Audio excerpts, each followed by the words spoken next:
Olá, muito bom dia. Está começando ao vivo o Boletim Câmara desta quinta-feira, dia 19 de dezembro de 2024.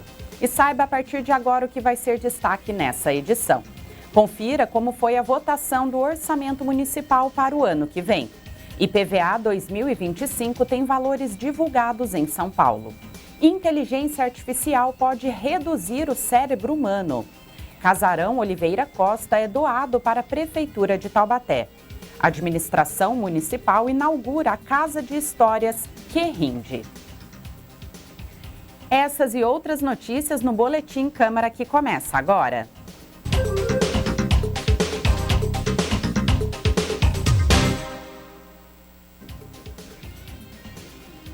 Duas sessões extraordinárias aconteceram nesta quarta-feira. A primeira delas foi convocada para a votação das contas de 2020 do ex-prefeito Ortiz Júnior. E quem traz o resumo dessa votação é o repórter Lincoln Santiago. O pedido de vista feito pelo vereador Nunes Coelho levou ao adiamento da votação das contas de 2020 do ex-prefeito Ortiz Júnior, prevista para acontecer na quarta-feira, dia 18. O pedido tem prazo de 48 horas. Após esse período, o presidente da Câmara, vereador Alberto Barreto, poderá convocar sessão extraordinária novamente. O que deve ser votado é o projeto de decreto legislativo emitido pela Comissão de Finanças e Orçamento.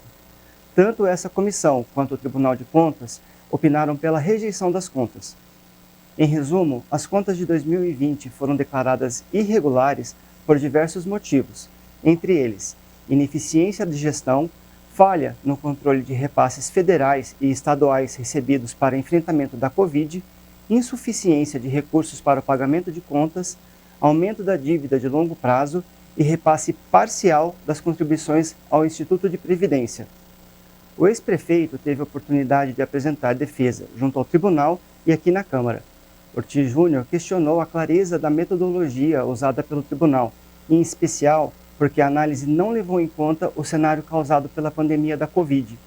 Além disso, ele afirmou que, em 2020, trabalhou de acordo com a lei federal que entrou em vigência naquele ano para auxiliar os gestores públicos em meio à pandemia. A defesa do ex-prefeito apontou ainda que conseguiu atingir superávit orçamentário naquele ano. Ainda não há data para a realização de sessão extraordinária e votação das contas de 2020. Obrigada, Lincoln. E durante os 8 anos de mandato de Ortiz Júnior, entre 2013 e 2020, apenas as contas de 2018 e 2019 foram rejeitadas. No entanto, o ex-prefeito recorreu ao Poder Judiciário pedindo a anulação desses dois processos, porque ele não teria sido notificado para acompanhar e apresentar a sua defesa. O caso ainda está na Justiça. E seguimos o boletim com as informações sobre o trânsito para você que vai utilizar as principais rodovias que cortam a nossa cidade.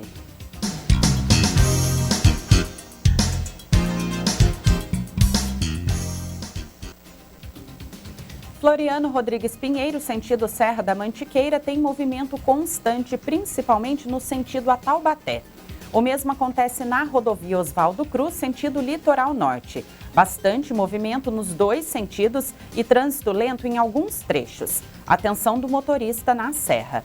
Essas informações são do DR, que é o Departamento de Estradas de Rodagem.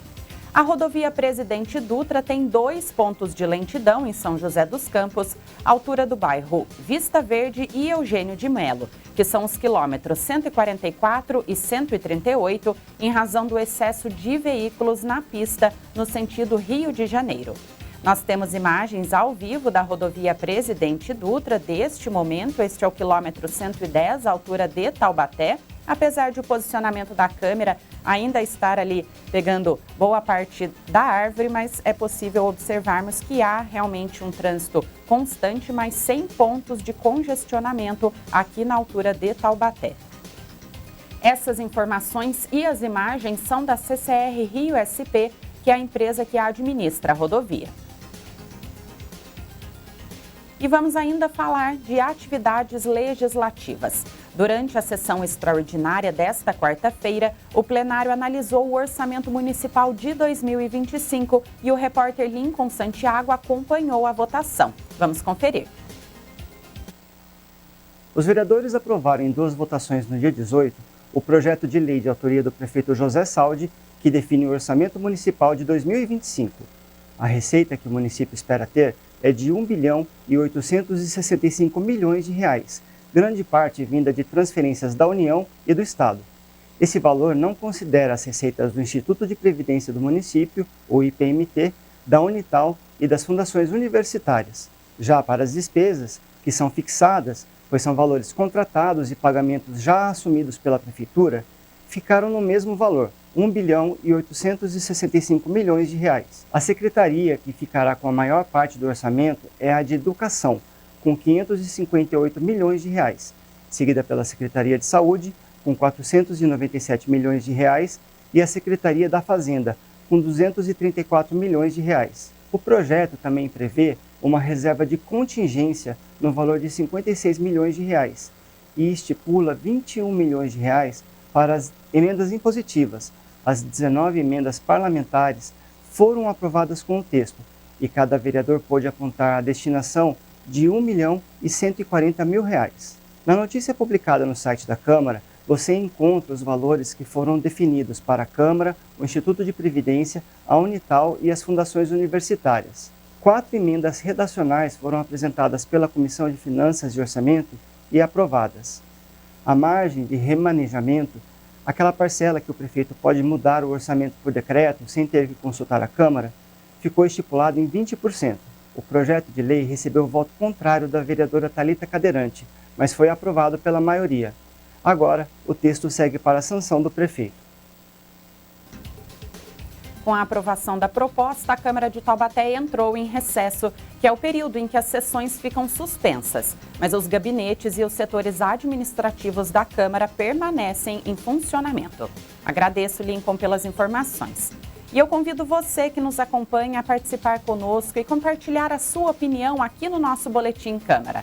Entre em contato com a gente pelo nosso WhatsApp, que é o DDD 12 3625 9525. Você pode mandar os seus comentários sobre as notícias e as matérias que nós trazemos aqui e também sugerir temas para nós debatermos no Boletim Câmara. Eu aguardo a sua mensagem. Arquiteto de cloud, especialista em dados, gerente agrícola e diretor de inteligência. Essas são algumas das profissões que estarão em alta em 2025, de acordo com um levantamento do Page Group, que é uma consultoria de recrutamento especializado. Para elaborar essa lista, a empresa consultou companhias de pequeno, médio e grande porte de todo o Brasil sobre as necessidades de contratação em 12 setores: bancário, engenharia, agronegócios, finanças, logística, marketing e digital, recursos humanos, saúde, seguros, tecnologia, varejo e vendas. Assim, chegou em 37 cargos que têm maior possibilidade de demanda no próximo ano, além da perspectiva de salários para cada um deles. O levantamento contempla vários níveis de profissionais nos ambientes corporativos. Os cargos de gerência se destacam entre aqueles que serão os mais buscados em 2025. O governo de São Paulo divulgou a tabela de valores venais dos veículos que servirão de base para o lançamento do IPVA 2025. Quem traz as informações para nós é o repórter Lucas Levin. A Secretaria da Fazenda e Planejamento de São Paulo publicou a pesquisa encomendada à Fundação Instituto de Pesquisas Econômicas, a FIP, nesta quarta-feira, dia 18. A pesquisa é baseada nos preços de venda praticados em setembro de 2024 e, quando comparado ao mesmo período de 2023, os valores apresentam uma queda média de 0,57%. A maior queda de preço de venda identificada foi para caminhonetes e utilitários, que desvalorizaram 3,55%. Os automóveis tiveram queda de 1,97%, seguido de micro-ônibus e ônibus com redução de 0,75%. Já as motos tiveram um aumento de 4,08% na comparação. Os preços de venda de caminhões também subiram e fecharam 2,69% acima do valor do ano passado.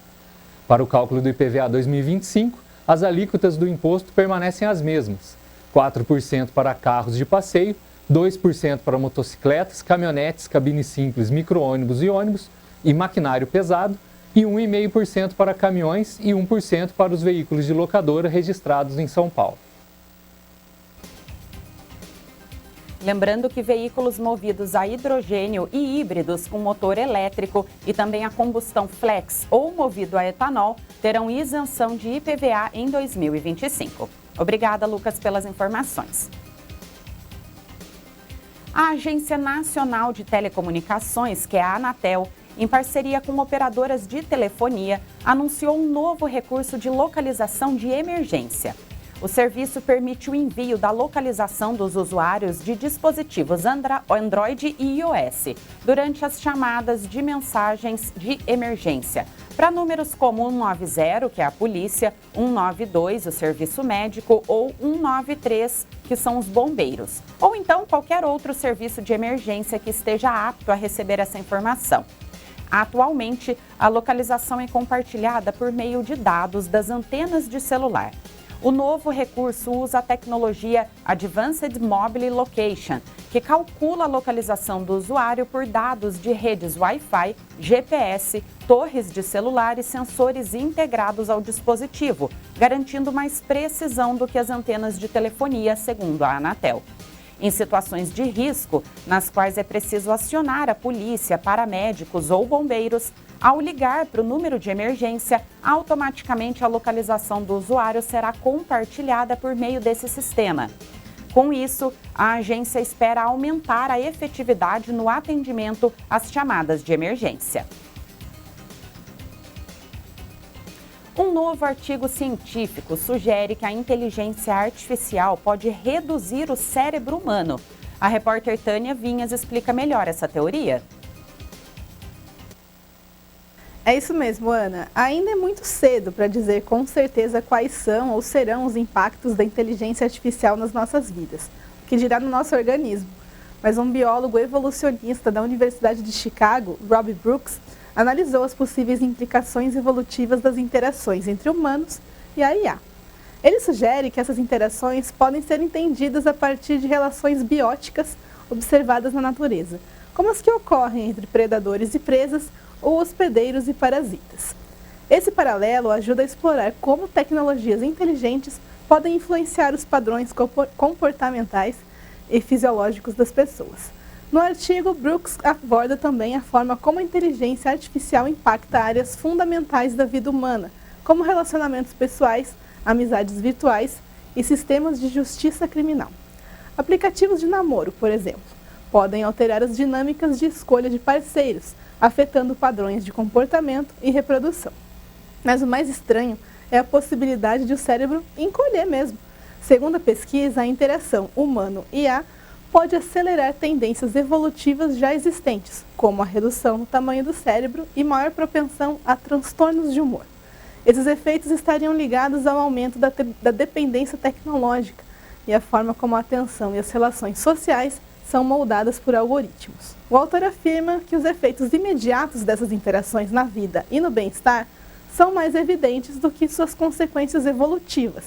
E ele também enfatiza a dificuldade de prever a direção da evolução humana em um mundo que vive em rápida transformação tecnológica. Mas é um caso que merece acompanhamento. Temos que acompanhar mesmo, Tânia. O pesquisador ainda argumenta que as mudanças podem parecer sutis, mas os seus efeitos cumulativos podem impactar as frequências gênicas e padrões de herança ao longo do tempo.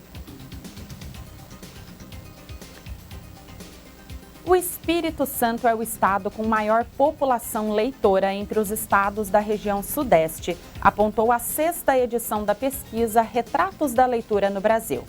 De acordo com o levantamento, 53% da população do estado leu total ou parcialmente pelo menos um livro nos últimos 3 meses, o que representa 2 milhões de capixabas.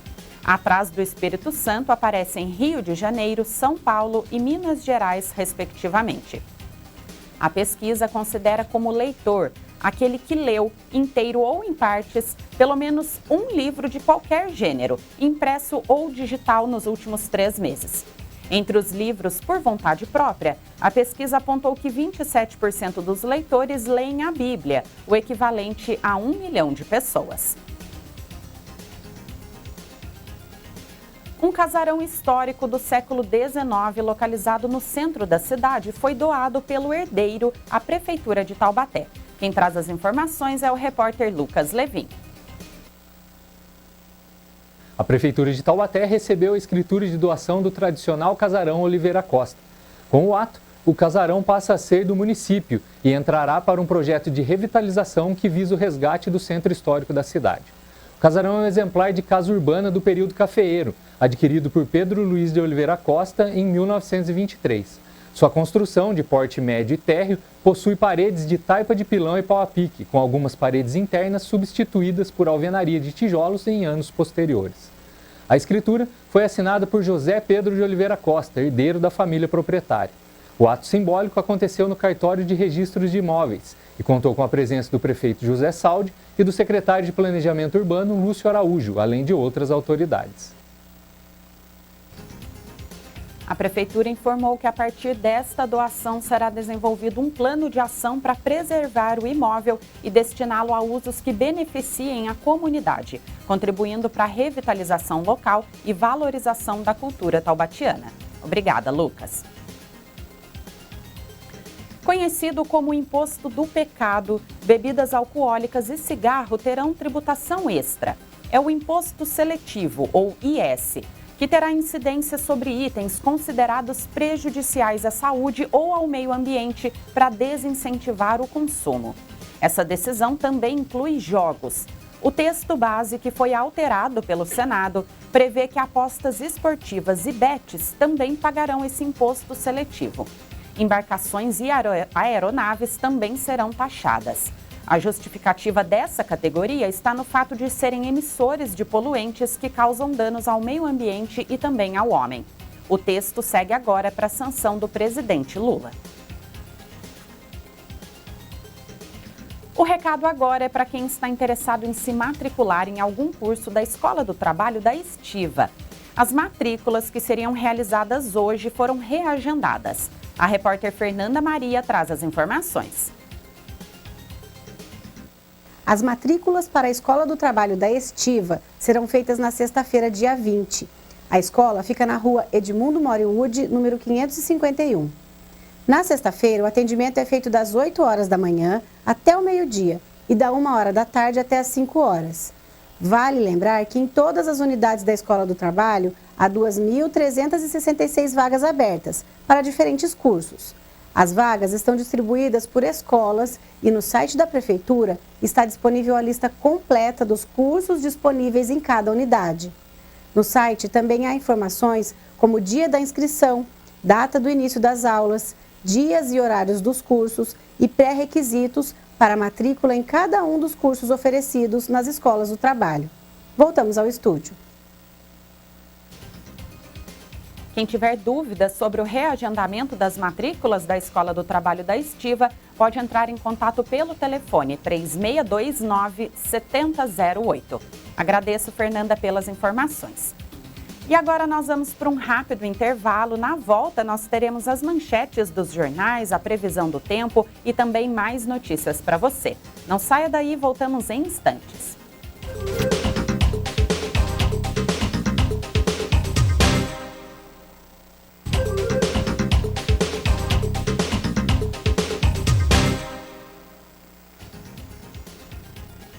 Estamos de volta com o Boletim Câmara e seguimos agora com as manchetes dos principais jornais da nossa região e do Brasil.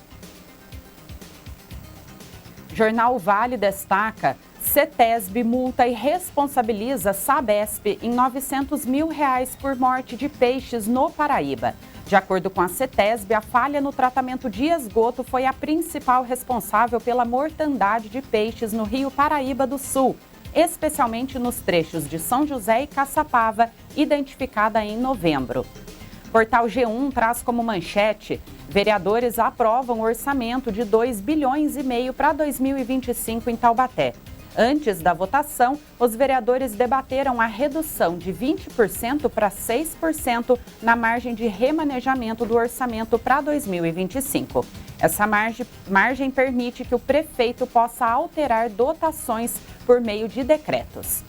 No cenário nacional, a Folha de São Paulo traz a manchete: a Assembleia de São Paulo aprova lei para regular transporte de pets em avião.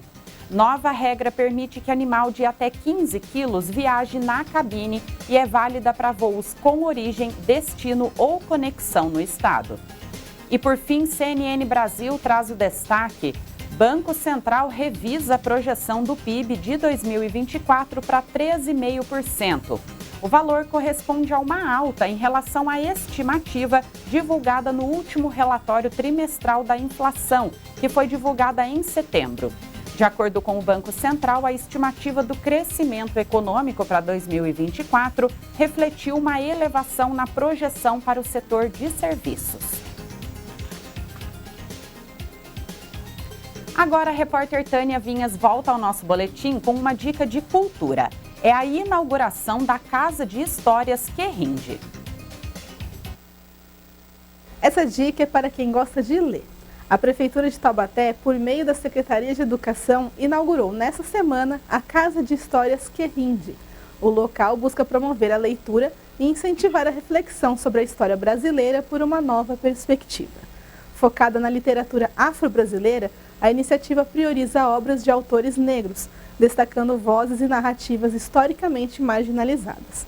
O nome, Querrinde, homenageia uma personagem do livro Um Defeito de Cor, de Ana Maria Gonçalves, que retrata a história de uma mulher africana escravizada no Brasil no século XIX. Ela simboliza a resistência e a necessidade de revisitar o passado sob um olhar mais inclusivo. A casa também organizará eventos, rodas de leitura e oficinas culturais, incentivando o diálogo sobre identidade, representação e justiça histórica, além de inspirar os leitores a valorizar as contribuições de autores negros para a formação da identidade brasileira. A Casa de Histórias Querrinde foi montada na Escola Professor Ernesto de Oliveira Filho, no Parque Aeroporto. Volto com vocês. Obrigada, Tânia. A entrada para a Casa de Histórias é a da Rua Manuel Gomes Pedreira, sem número. E já que nós estamos falando aqui de cultura, o Museu do Amanhã abre uma exposição e inicia a comemoração dos seus 10 anos. O misterioso universo dos sonhos, sob diferentes perspectivas, é o tema da mais nova exposição do museu, que fica localizado na Praça Mauá, na região central do Rio de Janeiro. A exposição Sonhos, História, Ciência e Utopia marca o início da programação comemorativa para os 10 anos da instituição, que serão completados em 17 de dezembro de 2025. Os ingressos estão disponíveis no local e também no site oficial do Museu do Amanhã, que funciona de terça a domingo, das 10 da manhã até às 6 horas da tarde, com última entrada para visitação às 5 da tarde. E às terças-feiras, a entrada é gratuita para todos os visitantes. E seguimos agora com a previsão do tempo. As informações são da Clima Tempo Meteorologia.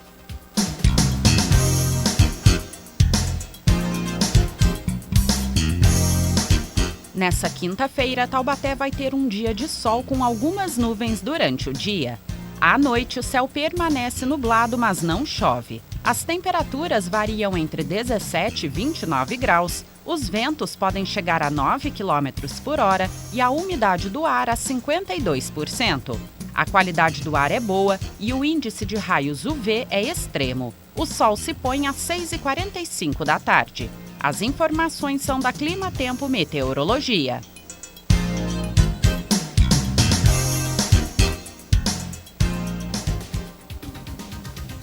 Essa quinta-feira promete ser bem mais quente do que os outros dias dessa semana, viu? Por isso é importante se preparar para o sol forte, principalmente no período da tarde. Utilize protetor solar e mantenha a sua hidratação em dia. Os ventos ficam mais fortes no final da tarde, por volta das 6 horas. E nesta quinta-feira tem mais programação cultural promovida pela Prefeitura de Taubaté. Às 7 da noite tem a Orquestra de Câmara do Centro Cultural de Taubaté na Praça Dom Epaminondas. E das 7 às 9 da noite tem a Cantata de Natal no prédio do Tesourinho. A programação é gratuita e toda a população pode participar. E assim nós encerramos a nossa edição de hoje. Esse foi o Boletim Câmara ao vivo desta quinta-feira, dia 19 de dezembro. Eu retorno amanhã com mais notícias para você aqui na TV Câmara Taubaté. Tenham todos um excelente dia, se cuide e até mais.